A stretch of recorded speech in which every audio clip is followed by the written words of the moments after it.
Blessings, everybody. Your girl back. I know I hadn't been here for a few days, but I was like on burnout, like literally on burnout, and I didn't feel well. So your girl had to like take a break and rejuvenate, get her energy back, and get back on track. Not all the way 100, but a good enough to go. Okay. So y'all see the topic right there, and this one was It was inspired by a subscriber that when I first started talking to this person, she was just like she don't think that she would ever be able to, get over the narc, and I'm just like, sis, I wish I could just throw my feelings up in you, cause that'd be over in an instant. Like, but I do understand. I did understand or whatever, but I know that with me, I don't know about you, but just with me, some people may understand or may be like this. But when I get to the point that I'm done, when I get to the point that I don't care anymore, it's just a wrap. It's instant. It's like an instant turn off, like hot and cold water. It's just like, you all hot for them and everything and burning in love with them. But then all of a sudden you turn on the cold water and it's not hot anymore. That's how I was. Like, once I knew what I was dealing with, once all the little petty things started piling up, and the things that it would do and the things that it would say was just so disgusting. Like, I thank God that he got me through it, because I gotta say it, but I don't feel this way. But it was just like, I wanted to like just say how much I hated this person, and I wanted to like just spit in their face. That's how much hatred I had, because I figured out what it was and all this evil and all this just cray cray. But she felt like she could not get out of it because she just couldn't let the feelings go. And this is the reason why, back to what I was saying, this is the reason why I got this, came up with this topic. When you feel about them how they felt about you when you were together, so when I say, it was like, when you feel, okay, what I said was when you feel how they felt, okay, when you feel how they felt about you, when you feel that feeling, I'm sorry, I'm trying, I told y'all I'm not 100% yet, but I'm gonna get through this. And it clicks, it just clicked. Like, I was watching a video one day and they were talking about that, and I was just like, I don't feel nothing. I don't feel anything. I don't care. I don't feel anything. Like, once you process it through your head, who they were and what they were and everything that they did, and nothing normal was about it, and how you just went through, just wasted your time and just went through all this stuff trying to figure it out, because they'll just always keep you trying to figure it out. That ain't nothing but the devil, but confusion, okay? And they will always just have you doing that, and you just be like, why are you doing that? Or why are you mad? Or how did that make you mad? Or what? And then when you get to that point where you just free, like, everything just lifts up and everything's off your shoulders, and you feeling better, and you understanding, and you're healing, and you're learning more and more and more about this thing, but also learning more about yourself, and also become a new person. And you could not got through that without God. That's the relationship that you want. Because it'd be so many days that I'd be like, I feel sorry for anybody that don't know God. I feel sorry, especially them, because they don't want God. They think they're God. Like I told y'all in the other video. They think they wrote parts of the Bible. They literally think they wrote parts of the Bible, especially these religious narcs be up there quoting stuff that ain't in the Bible to try to get you to follow suit. Just making up stuff. It's just crazy. But when you feel that feeling, like, I feel nothing. Like, if that person was standing in front of you, you would feel nothing. You wouldn't see anything. They would be like somebody you don't even know, unrecognizable, whatever. You would be unrecognizable too, because you done bounced back, okay? But it's just like nothing. Like, I can understand now that shame. I can understand now that when they realize that they're never going to come back because you uncovered the whole game, the whole mass game over, you won. Save the princess off the mountain, okay? You won. They would feel this type of shame.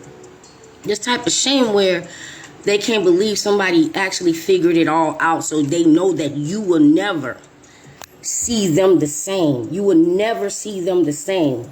Because you won't ever see them the same. You're going to just see them as something just like so disgusting. Like, I feel sorry for you.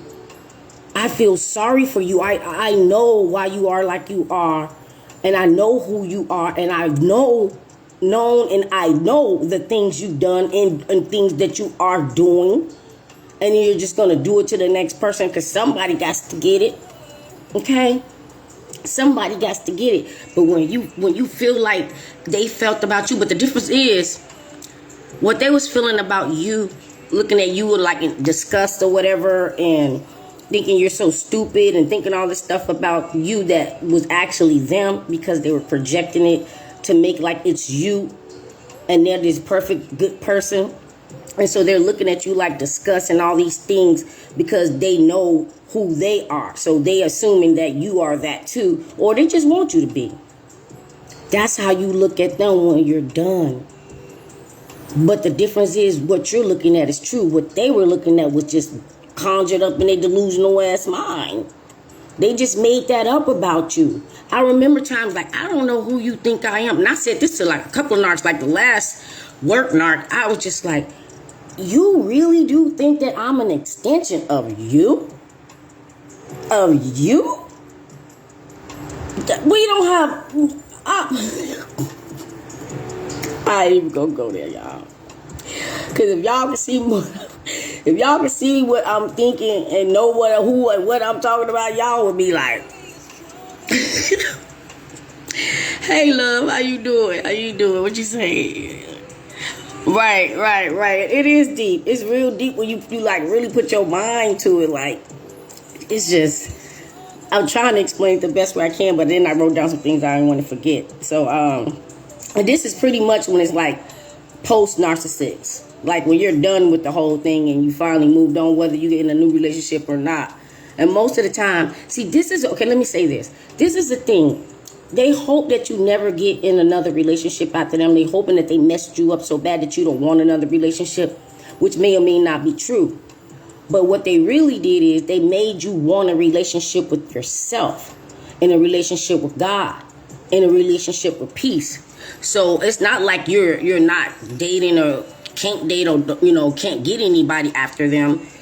That they messed you up that bad that you can't or won't or whatever. It's just that you're trying to embrace this new life, this new understanding, this new educating and learning that you're going through about yourself and what you want in life, and enjoying the peace that they stole from you. Because once you get that peace, it just feels so good, but they're never going to have peace. Can you can you imagine waking up every day like they do, just mad? Ain't got no reason to be mad, but just mad every day. Went to bed last night, said they prayers to Satan, woke up the next day, thanks Satan for another day.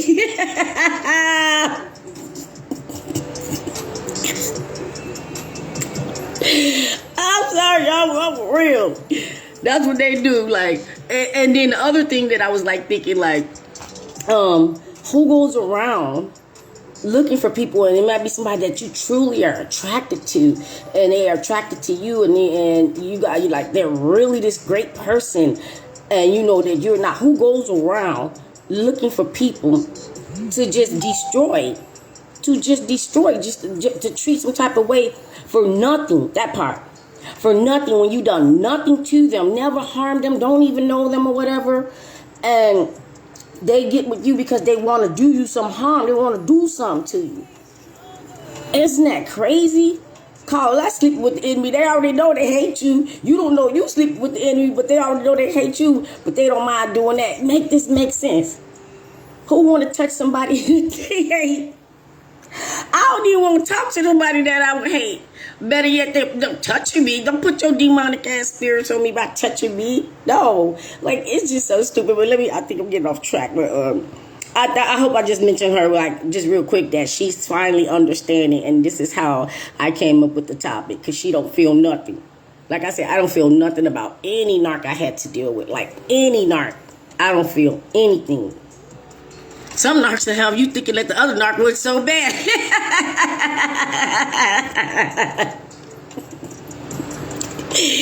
For real.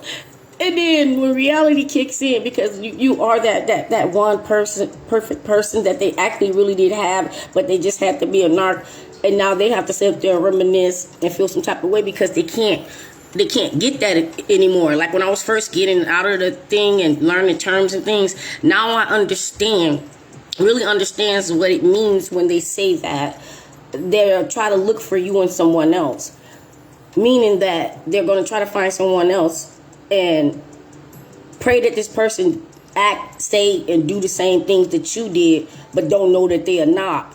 And or they would purposely try to groom this person into you. So they going through a double grooming stage, because you know they had to groom you to get you where you were, but now they in a double grooming stage because they got to groom the person to get them, you know, in the loop. Then they have to groom the person to be you. And then they flip flop back and forth where they meet the person and they tell the person you all this terrible, awful, and everything. And then when the person ain't following suit or doing the things that you did for them, now they're telling the person how wonderful you were and you brought breakfast to the bed and you rubbed their old crunchy demonic feet that look like heels have ass. And now this is them grooming that person into being you. So now the person's confused, trying to figure out, like, what, do you hate them or you don't? Like, which is it? And why do I feel like this person is still there? They'll have that person think you're still there and you don't feel nothing. You ain't even thinking about them. You don't even care. You don't even care. You feel nothing, like you was just a waste of time, but you was the perfect life lesson, especially if you got out when you were young. God forbid, and I feel sorry for those people that did a 20 bid, 30 bid, 50-year stretch. And, you know, now they're, you know, finally getting out. Now, I feel sorry for you guys, but make the best of the rest of your life, okay? Nobody's promised tomorrow. That's why I say that when they get up, they be like, thank you, Satan, for another day. Hoping they can get some guidance on who they can go destroy or do whatever to, but karma is a get back. Sit back, relax. When God, here we go, and I gotta go. When God sit there and let you sit there with your popcorn, with your feet on their back of their necks like a footstool, and watch it happen to them, Now, it may not be the narc that did the most to you, but some narcs, you can watch it happen to them, and you're just sitting there like, I already saw that coming. I already saw that coming, and I knew it was coming, and it never would have came if you wasn't there. That's how God would send that karma. Sometimes you are the karma. You are the messenger in the karma, because you're the messenger, because you're trying to get there before all that happened and say, hey, God just, you know, wanted me to tell you this. But no, they got to be a narc. And then that happens. So there go the karma. God sent you there for that reason, okay? And they didn't figure it out until you were gone.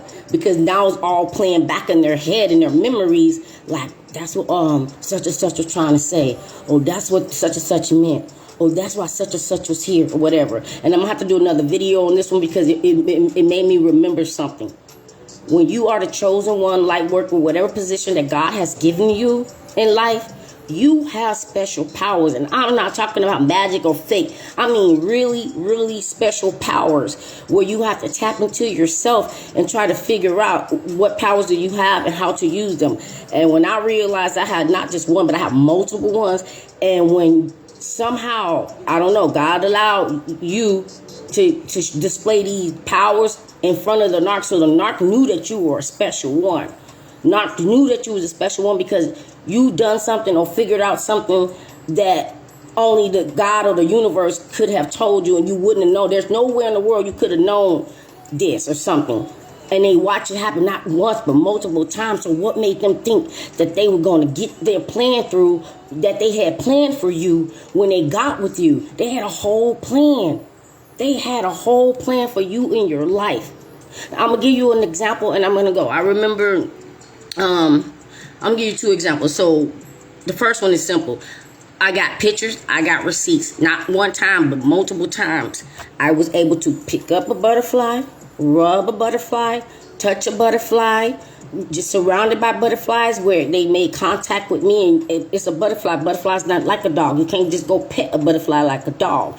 And I knew that was a spiritual meaning. And the narc was standing there all the time it happened. Maybe one time the narc wasn't there, but also took the receipt pictures of this thing happening. And now I'll tell you about another one, like when narc was going through some things with somebody else, and I was there, like, talking to the narc, and I kept saying, something is wrong, something is wrong.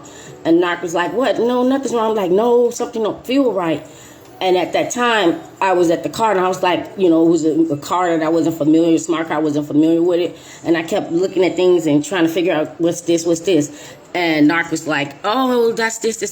But the feeling wouldn't leave me, so I kept just feeling something was wrong. A day later, narc got a nail in its tire and had to go get it off. And the people found a tracking device under the narc's car.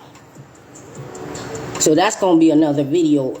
I'm telling you guys, when God bless you with these special powers, know how to use them. Concentrate and focus on them. But that's just one or two I just gave you. Because you can have them in your dreams. Like you can have these visions or premonitions or, whatever, sixth sense feelings or whatever. You have that. They don't have that. They want that. Or they just want to destroy you, so you don't have that. But they know. And they think it's fun. They think it's fun being evil. They think it's fun because it's so damn easy to do. Being evil is so damn easy to do, so they think it's fun. Doing right, loving someone, taking care of things, working hard, living your best life, doing right by people, doing right by God. That's too hard. That's too hard to just be nice. That's just like it's too hard to be a gentleman and hold the door. Or it's too hard to, be a mom and hug or kiss your kid. That's just too hard. So I'd rather just be evil. So I hope I stayed on the topic. I did get some points out that it was going to be some topics, but I just felt like just say what it basically is, because I got a ton of things I did talk about when I was gone for a few days. But your girl back with the talk. Okay? Yeah, y'all, your girl was just burnt out. I was just like,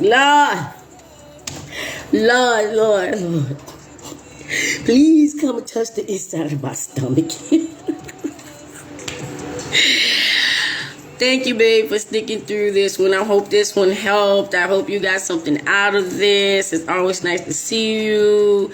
Checking in on your girl, even on these late nights where all the rest of y'all get it at a decent time. So I will see y'all on the next one, and we're going to talk about something else that I didn't cover. I wrote it down, though. I was going to say it tonight. We'll just call it a part 2 from this video if I can, because, man, they be doing the most, y'all. When they realize that you're done, and don't come back, don't hoover me, and when they just don't want to hear that, they don't want to get that. So these going to be the things that they do when they just don't want to hear that. They don't want to listen to the fact that it's over. Okay. Now, with that being said, God bless you guys. Sleep peaceful. May the good Lord and the angels watch over you as you slumbering and sleeping, and no nightmares or evil entities enter you as you sleeping. Be blessed.